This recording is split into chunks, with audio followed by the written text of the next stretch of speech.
Okay, so when faced with the problem 3 and 29 hundredths, groups of 1 and 7/10, the first thing I would do is estimate before I calculate.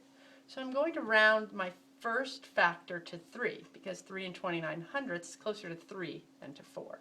My second factor I'm going to round to 2 because 1 and 7/10 is closer to 2 than 3. So my estimate is 3 times 2. 3 groups of 2 is 6. So I want to get something around 6 for this problem.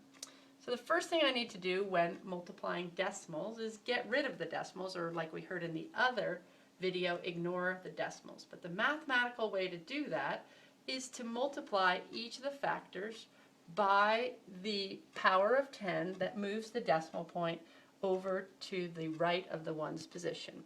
So 3 and 29 hundredths I multiply by 100 because I want that decimal point to move over to the right of my 9.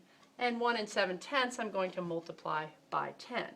So when I do that math, I end up with 329 groups of 17.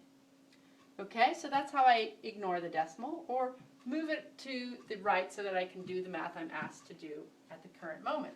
So here is that multiplication done out as a multi-digit multiplication problem. And so the product is 5,593. But I'm not done yet because I have to put back in my 100 and my 10.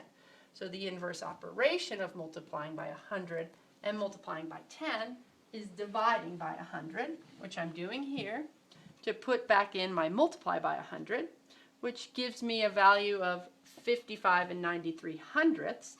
And then I have to divide by my 10, which I had to do to my second factor.